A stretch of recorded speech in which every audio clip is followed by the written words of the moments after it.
subax wanaagsan dhegeystayaal kuna soo dhawaada idaacadda subaxnimo ee laanta afka Soomaaliga ee VOA oo idinkaga imanaysa magaalada Washington.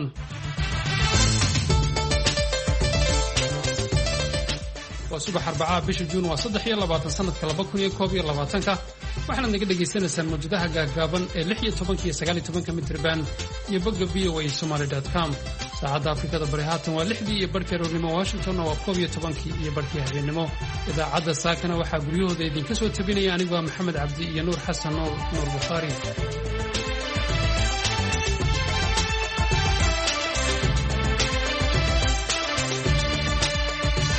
qodobada idaacadda saaka ku maqli doontaanna waxaa ka mid ah Soomaalida ku dhaqan xaafadda Islii ee magaalada Nairobi oo ka cabanaya dhac dhinaca telefoonada gacanta ah oo loo geysto. haddii walaacan hadda ka hore uu jiri jiray oo waqti fog oo 2007 ah hadda aad u soo laabtay. qof walba wuxuu ku dhigay telefoona laga dafay, telefoona laga qaatay. qodobada kale dhegeystayaal maqli doontaan waxaa ka mid ah siyaasadda arrimaha dibadda ee maamulka madaxweyne Joe Biden ee bariga dhexe kadib isbedelada ka dhacay dalalka Iran iyo Israa'iil. shir ku saabsan sidii beeraha ganacsi ahaan looga dhigi lahaa oo Somaliland ka dhacay. wasaaradda caafimaadka ee Britain oo xaqiijisay jiritaanka 19625 kiis oo cusub oo xanuunka COVID-19 tafiirtiisa cusub ee loo yaqaan Delta oo ka soo bilaabmay markiisii hore dalka India. xubintii ciyaaraha oo ku saabsan tartan ka socda maamul goboleedka Puntland iyo kuwii qaaradda Yurub ayaad sidoo kale maqli doontaan. hase yeeshee warkii caalamku inoo hayo Nuur Xasan Nuur Bukhari.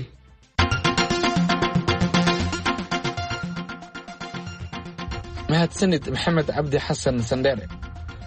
militariga dowladda federaalka Soomaaliya ayaa talaadadii shalay sheegay in 17 ka mid ah maleeshiyada Al-Shabaab ay ku dileen howlgallo ay ciidanka qalabka sida ee Soomaaliya ay ka wadaan deegaano ka tirsan gobolka Shabeellaha Dhexe.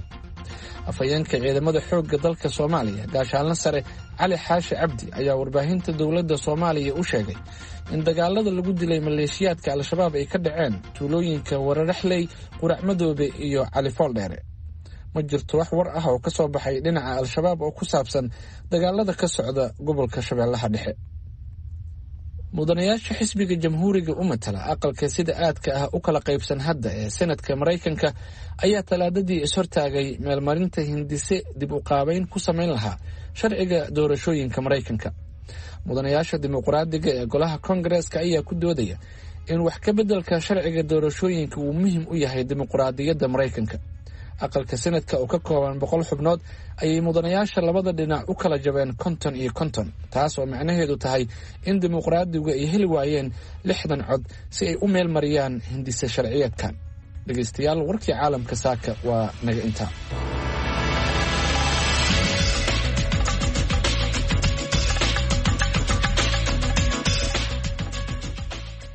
aad iyo aad u mahadsan Nuur Bukhari oo warkii caalamka inala socodsiinayay. aynu ku bilownay Soomaalida ku nool xaafadda Islii ee magaalada Nairobi ayaa walaac xoogan ka muujiyay kooxo burcada oo xilliyada habeenkii mobilada ka dhaca dadka ku nool xaafadda Islii. kooxahan ayaa la sheegaa inay si gaar ah u beegsadaan Soomaalida oo kaliya. arrintan ayaa imanaysa maalmihii la soo dhaafay oo kordheen falalka afduubka ee loo geystay Soomaalida ku nool Kenya, gaar ahaan kuwa xaafadda Islii. wariyaha VOA ee Nairobi Khadar Maxamuud Xareed ayaa warbixintan inoo haya.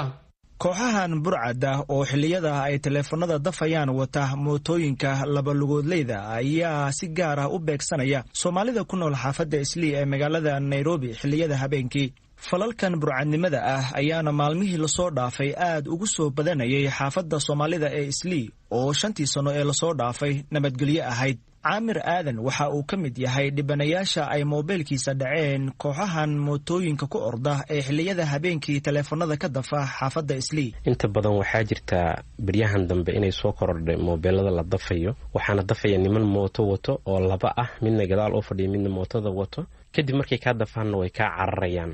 intaa ka hor waxaa jiray dad aad ila hadlay oo teleefanka gacanta ku wadin, jeebka gali igu yiri ma fahansanin marka aniga, laakiin intii mobilka laga qaatay ee police stationki iyo reportka iyo wixii la helay iyo intaan daba socday sabtidii ilaa hadda baan ogaaday kiiskan inuu aad u badan yahay oo dadka socda ee raadinaya telefoon le laga dafay waad yaabaysaa. marka walaac aad u weyn baa jira in laga digtoonaadana ay quman tahay. dadkan habeenkii soo baxo ee casirkii xilli walba way leeyihiin. wallahi inta hadda ani aan arkay ee dad wax ka dacwoonaya wax sheeganaya waxay ahayn dhammaantood dad mooto wataa ka dafaya.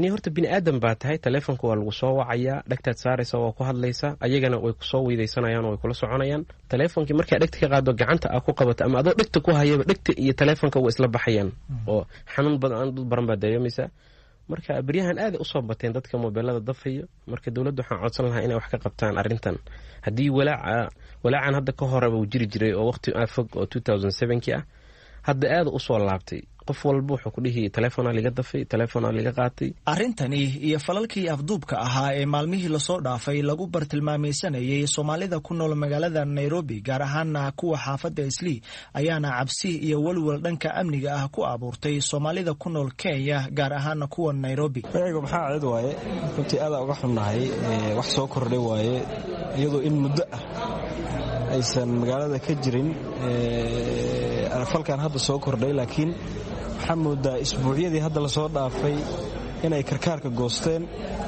tuugo fara badan oo weliba si bareer ah maalinnimadii taleefanada u dhacaya haweenka iyo weliba dhallinyarada si isku mid ah runtii aadaa uga xunnahay annaga haddaan dhallinyaro nahay waxaa geysan karno iyo waxaa arrintaa ka geysan karna iyadoo iska yar tahay dareenkeennana uu ku kooban yahay cambaarayn keliya waxaa aad uga xunnahay falkaas waxaan rajaynaynaa in dowladda ay wax ka qabato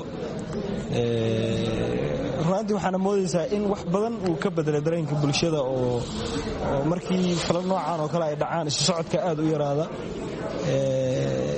runtii waa wax dhacdooyin aan loo adkaysan karin mararka qaarkood markaa magaalada maraysid waxyaabaha maqlaysid habeenadii dhaca ama maalinimada cad waxyaabaha dhaca runtii waxyaabaha aad loo adkaysan karaynin kolley aad u cambaaraynayna haddaan dhallinyarana annaga magacaygu waa maxamed xirsi oo ka mida dhallinyarada ku nool Islii runtii falalkan wuxuushnimada ah maalmihii lasoo dhaafay soo bateen inkastoo Islii horey ay uga jireen falalkan oo kale laakiin sanadihii u dambeeyey waxaad moodaa inay zuuleen oo yaraadeen balse usbuucyadii lasoo dhaafay ayay falalkan soo xoogaysteen waxaan hadda anigu arkay oo la kulmay inaan saaxiib nahay oo ay teleefon ka qaateen harca tuugo falalkaas waa kuwa soo badanayo una baahan in ilgooniyaad loo yeesho dowladda iyo shacabku iskaashanayana ay ka shaqeeyaan sidii tuugadaas isaga qaban lahaa guddiga xaafadda Islii oo ay VOA wax ka weydiisay dhibaatadani ayaa u sheegay inay wax ka qaban doonaan xaaladaha amni darrada ah ee ku soo kordhay xaafadda Islii Cumar Axmed Nuux waa isku duwaha guddiga xaafadda Islii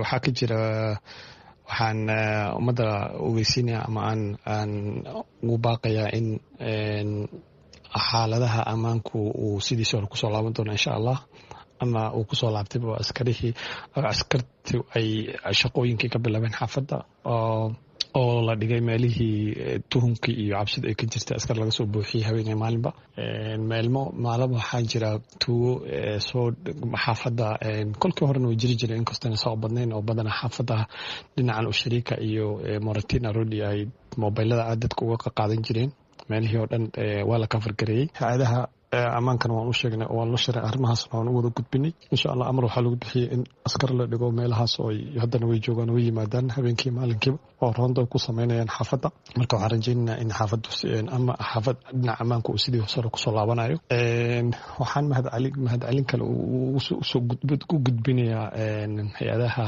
ammaanka arrimihii afduubkii sidai ay ugu shaqeeyeen iyo afjarkii sidai ay ugu soo afjareen inay gabadhii soo badbaadiyeen arrimahana baaritaan kalena uu weli socdo oo ku saabsan arrimihii afduubkii iyo sidii wixii u dhaceen iyo ka dambeeyey waxaasoo dhan dowladdu ay ku jirto baaritaan dhibaatooyinka dhanka shaqo la'aanta iyo dhaqaalaha waddanka Kenya oo aad hoos ugu dhacay oo isbiirsaday ayaa loo aanaynayaa waxyaabaha horseeday xaaladaha amni darrada ah ee ku soo kordhay xaafadda Soomaalida Islii ee magaalada Nairobi Khadar Maxamuud Xareed VOA Nairobi haatanna UK wasaaradda caafimaadka Britain ayaa xaqiijisay 11,625 kiis oo cusub oo ah xanuunka COVID-19 nuqulka loo bixiyey Delta ee ka bilowday dalka Hindiya 27 qof ayaa xanuunka nuqulkan u dhintay 24 saac ee ugu dambeysay sida lagu daabacay xogta dowladda ururisay ee la xiriirta xanuunka COVID-19 22,080 qof ayaa isniintii toddobaadkan la siiyey tallaalka dhibcihiisa koowaad halka 39,325 qof ay qaateen dhibicda labaad ee tallaalka warbixin umuurtaasi ku saabsan waxaa London ka soo diray wariyaha VOA ee qaaradda Yurub Cabdixaafid Cawil Ismaaciil xildheerayaasha caafimaadka iyo dowladda ayaa warwar badan ka qaba qaabka uu fidayo nuqulka delta ee xanuunka covid-19 dhinac marka laga eego tirada usima badna marka loo eego sanad ka hor oo ay xaaladdu meel khatar ah maraysay 22 bishan ayay ahayd in dhammaan la qaado xayiraadaha dalka saaran. iminka waxaa laga xaajoonayaa 5 bisha Julaay ama 19 bisha. guud ahaan dadka qaatay talaalka dhibicdiisa koowaad Britain waxay dhan yihiin 43,148,843 qof, halka dadka labada talaalba qaatayna ay yihiin 30,489,240 qof. kiisaska cusub ee salaasadii la helay waa kuwii ugu badnaa ilaa bishii February ee sanadkan 2021, iyadoo maalintaas 12,027 qof xanuunka laga helay. nuqulka xanuunkan oo loo bixiyey Delta ayaa si xawli ah loo kala qaadaya sida uu sheegay Dr. Saahid Cabdi Nuur oo ah dhakhtar Soomaaliyeed oo degan magaalada London. xaaladaha coronavirus-ku aad bay u sii kacayaan. maanta 12,000 oo xaaladood ayaa la diiwaan geliyey oo coronavirus ah. maalmihii la soo dhaafay 8,000, 9,000, 7,000 ayaa la diiwaan gelinayay. xaaladdu maanta halkay marayso waxay la mid tahay xilligii uu Ingiriisku markaa uu marayay bishii February, inkastoo dhimashadu ay ka yar tahay sidii hore oo aad ay u yar tahay, laakiin haddana xaaladuhu kor bay u sii kacayaan. waxaana loo sababeynayaa taa in uu keeniyo nuqulkan Delta la yidhaahdo ama nuqulkan Hindiyaanka ah oo 60% ka faafitaan badan nuquladii hore ee Ingiriiska lagu arkay, taasoo baqdin iyo cabsi badan keentayna in dib loo dhigo in lockdownkii Ingiriiska laga qaado 21 bishan ee shalay tahaa oo 4 week dib loo dhigo, oo dowladda Ingiriisku markaa ay sameyn doonto assessment 4 week in lockdownka fully la qaadayo in weli lagu sii daro.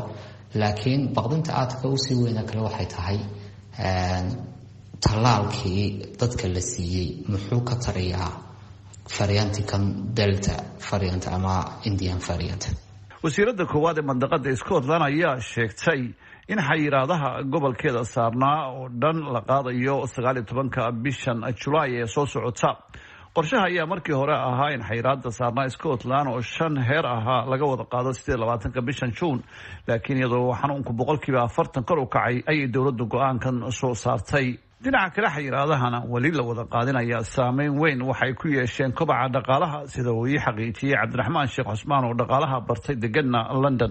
korokacan cusub ee dib u soo kacay cudurkan corona wadanka Ingiriiska, qaybta dhaqaalaha ee aadka ugu saameynaya waxa weeyaan dhinaca dalxiiska iyo diyaaradaha, maadaama wadanka kaliya ee dadka Ingiriisku ay fasaxa isugu diyaarinayeen uu yahay wadanka Boortaqiiska oo kamid ahaa wadamada la ogoliyay in loo dalxiiska tago hadda laga saaray wadamadaas. sidoo kale waxaa la rajeynayay wadamo badan oo kale in dowladda Ingiriisku ay golaan doonto in dalxiis loo tegi doono amba laga imaan karo, laakiin arrintaas may dhicin oo wadan cusub laguma soo dirin wadamada la ogol yahay. markaa dhinaca dalxiiska iyo diyaaradaha waxay aada isugu diyaarinayeen xilligan xagaaga oo dadku aada u safraan oo xilliyada fasaxyada la qaato ah in dhaqaalo badan uu kasoo galayo, gaar ahaan magaalada London iyo bartamaha magaalada London oo 80% wax ka badan ku tiirsan dadka dalxiisayaasha adduunka daafiisa ka yimaada. inkastoo dhinaca kalena dhinac wanaagsan ay ka leedahay oo dadka Ingiriiska joogay gudaha wadanka ku dalxiisayaan, markaa shirkadihii qaybaha kala duwan ee magaalooyinka wadankan Ingiriiska ay dadku u dalxiis tagi karaan oo iyagu ka faa'iiday halkii ay dadku banaanka aadi lahaayeen ay gudaha ku dalxiisayaan. markaa guud ahaan dhinacaas dhaqaalaha dalxiiska iyo diyaaradaha ayaa saameynta ugu weyn ay ku dhacaysa. dowladda Britain ayaan warcad ka soo saarin socdaaladii caalamiga ahaa, iyadoo ra'iisul wasaare Boris Johnson uu toddobaadka sheegay in sanadkan uu safridda dibaddu ay adag tahay si kastoo ay xaaladdu noqoto. xogayaha caafimaadka Britain Matt Hancock ayaa sheegay inay ka shaqaynayaan nidaam dadka qaatay labada talaalba ay ugu dhoofi karaan wadamada uu xanuunku ku yar yahay. Cabdi Xaafi Dacwil Ismaaciil, VOA, London.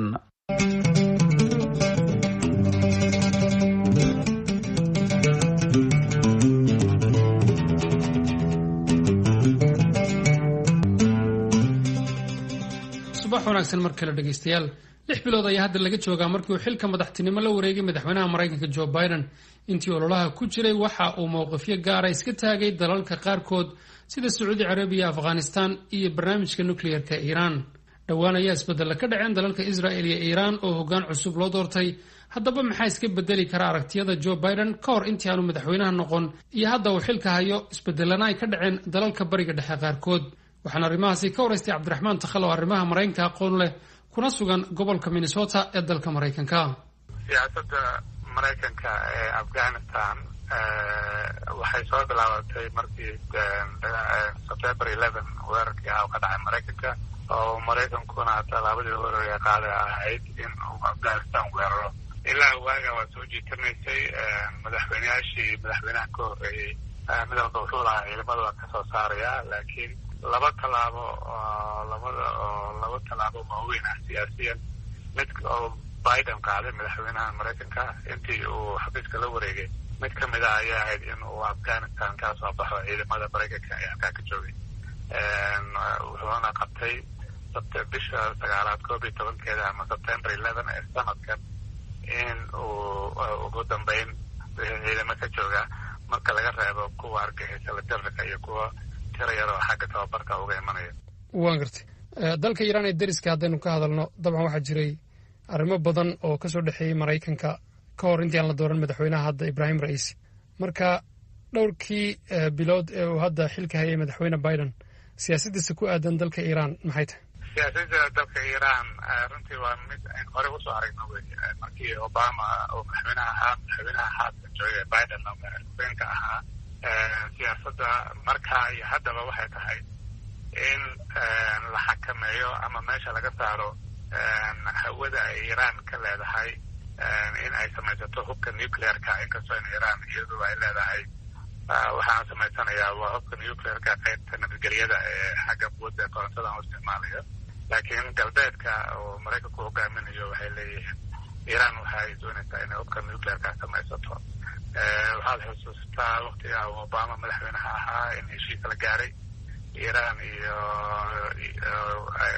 Mareykanka iyo wadamadan reer galbeedka iyo China iyo Ruushkaba. heshiiskaas wuxuu dib u dhigayay Iran in ay arrintan nuclearka ay samaysan karto muddo 12 sano ah.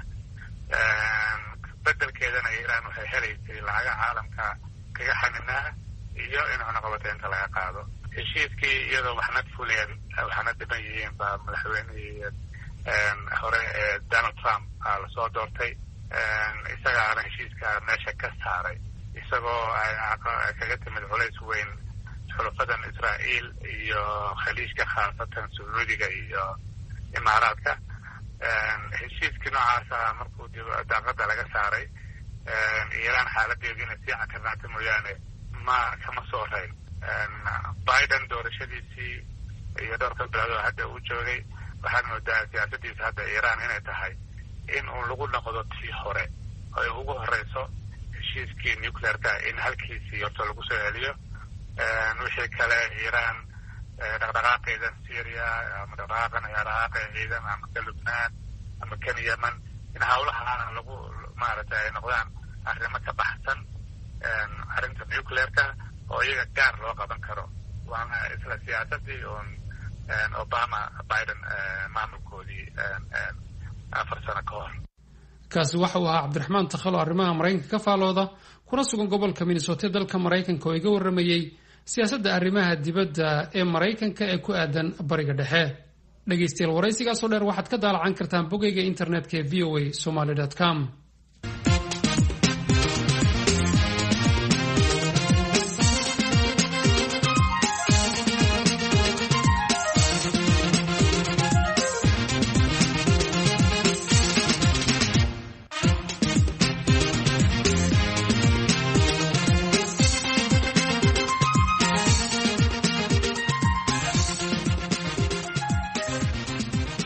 Somalilan waxaa lagu qabanayaa shir lagu lafagurayo horumarinta beeraha, kaasi oo nuxurkiisu uu yahay ganacsiyeynta beeraha, sida uu sheegay agaasimaha guud ee wasaaradda beeraha Somalilan, Roble Cabdi Muuse. haddaba khadar maxamed cakulle ayaa ka wareystay shirkan iyo qorshayaasha horumarinta beeraha agaasimaha guud ee wasaaradda beeraha somalilan Rooble Cabdi Muuse. runtii adduunyada dee arrinka la xusayo ama ahmiyad gaara uu wadan siinayo ama qadiyad markaa taagana ayaa inta badan runtii loo sameeyaa maalin xus. waad maqashay adduunyada maalmo badan oo xusoo jira, wadamaduna way leeyihiin qaramadu maalmo xusoo gaara, maadaama beeruhu ay ka mid yihiin ahmiyadaha horumarineed ee somalilan. ahmiyad gaarana uu siinayo qorshaha horumarinta qaranka iyo gaar ahaan siyaasadda madaxweyne muuse biixi cabdi. runtii waxaanu qorsheynay ka wasaarad ahaan in shir sanadla-a oo ku waajahan horumarinta beeraha oo sanad walba lagaga wada hadlo arrimaha muhiimka ee soo waajaha xagga beeraha iyo qorshayaasha jira ee beeraha in la abaabulo. waa sanadkii ugu horeeyey sanadkani, waxaana sanadkan hore ku dhagiisu yahay ganacsiyeynta ama suuqeynta beeraha iyo wax soo saarka beeraha. yaa weyn matalan yaa ka qaybgalaya? runtii khadarow shirkani wuxuu isu keenayaa walaal aqoon-yahanka la xiriira dhinacyada beeraha. wuxuu isu keenayaa wakiilo kamida beeraleyda dalka, iskaashatooyinka, dadka suuqa ku iibiya wax soo saarka beeraha, dadka iibkeena alaabaha beeraha loo adeegsado sida abuurka, qalabkan beeraha la geliyo, jaamacadaha dalka gaar ahaan kuuliyadaha beeraha, iyo aqoon-yahan kale oo fara badan oo ka shaqeeya dhinacyada beeraha, ama hay-ada hala shaqeeyaan ama hala shaqeeyaan wasaaradda ama magaranaysa. markaa doodaa ka dhici doona, waxaa laga jeedin doonaa hadallo hadal muceediyo ama keynote speaker waxa la idhaahdo. waxaan kaaga xusi karaa runtii Dr. Sacad Cali Shira kamida dadka ka hadli doona oo ka hadlaya xagga maalgashinta beeraha. waxaa ka hadli doona Dr. Cabdiraxiin Cusmaan Shibiin oo ka hadlaya xoola dhaqata beeraleyda si dadku anfacday la isku dhexgeliyo. Dr. Aadan Cilmi oo ka hadlaya abuurka. rag khubaro badan oo caynkaas oo beeraha, Professor Axmed Ismaaciil, dad badan oo saasa ka hadlaya, beeraleyda ka qaybgelaysa. marka runtii maadaama uu heer qaran yahay, waa dadka ay khusayso arrimaha beeraha iibgeyntooda iyo horumarintooda oo heer qarana. ma moodaa inaad dadka aqoonta beeraha bartay laftigeeda aad rabtaan in midha laga gunto oo wax laga dhaxlo la xidhiidha horumarinta cilmi ahaan dhinaca wax soo saar? khadarow, ilaha horumarku waa labo, waa aqoon iyo adduun. haddii la rabo beeraha somalilan inay horumaraan, laba arrin baa loo baahanyay. kow waa in dee aqoontii beeruhu ay ku noqoto beeraleyda, oo la saxo faham khaladada jira, la kobciyo dabeecadaha practice-ka, la aqoomeeyo. sidoo kale waa in adduun la helo oo la ganacsiyeeyo. waa halka ay ku jirta ganacsiyeyntu, in qofka beerta lihi uu isku arko qof meherad leh. runtiina waa qof meherad leh. meheraddu inay dakhli soo saarto, nolol laga hayaa loogu talagalay. beertuna waa inay dakhli soo saarto, macaash laga abuuro. marka runtii shirku walaa labadaba kulansiinaya waxa weeye in la ganacsiyeeyo beeraha, loona ganacsiyeeyo hab aqoomaysan, si runtii horumarkuna mid waara u noqdo, dee macaashkuna uu noqdo ka ugu badan ee la heli karo.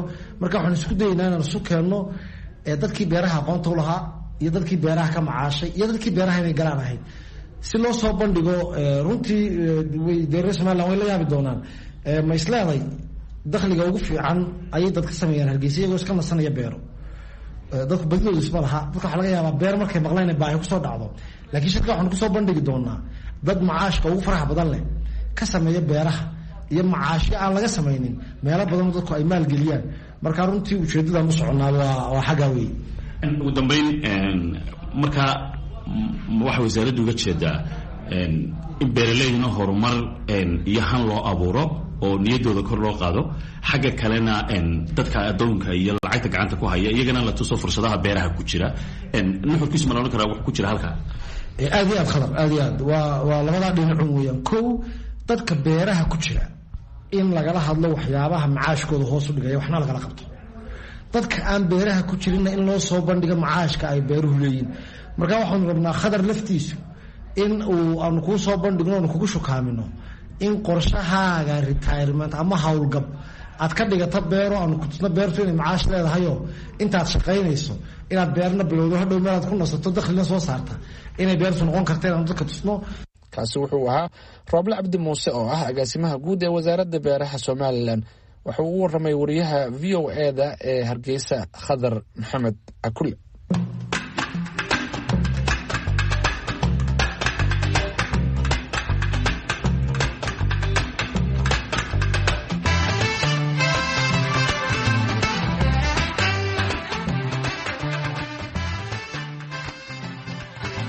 haatanna ku soo dhowaada xubintii ciyaaraha iyo wariyaha VOA-da nuur xasan nuur bukhaari.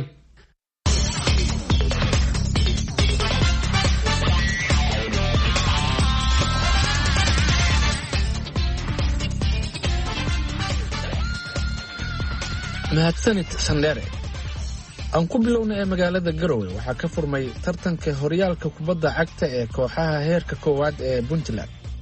faahfaahinta xilligii u bilowday tartankan iyo kooxaha ka qaybgalaya ayaa waxaa igaga waramay cabdulqaadir cali daahir juula oo ah madaxa tartamada ee xiriirka kubadda cagta ee puntland. waa mahadsan tahay nuur.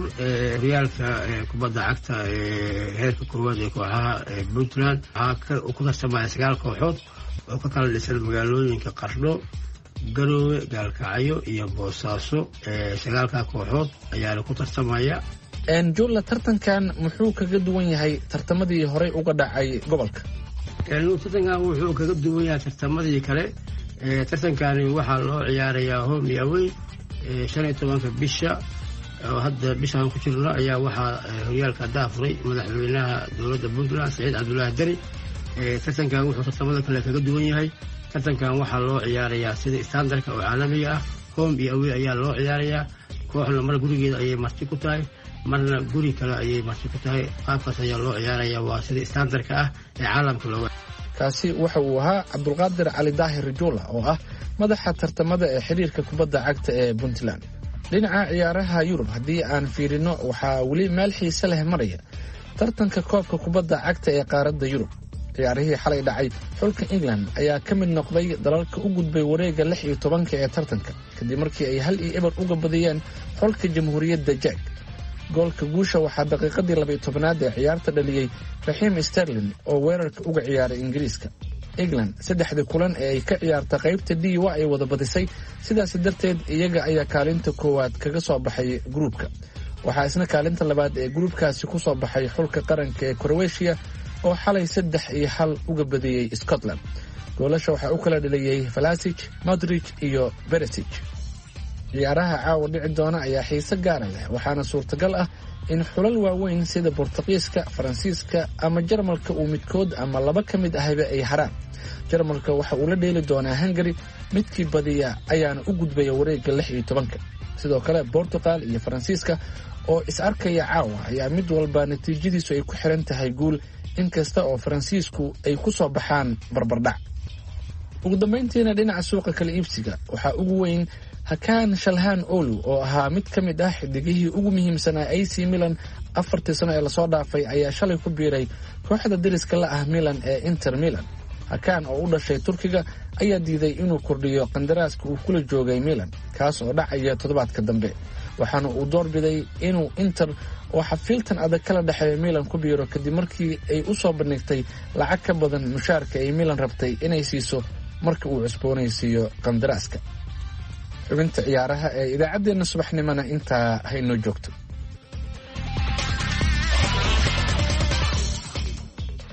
aad iyo aad buu mahadsan nuur bukhaari oo xubintii ciyaarahayna la socodsiinayay. dhegaystayaal waxaad haddana ku soo dhawaataan mid ka mid ah heesaha nusaaka idinku talagalay.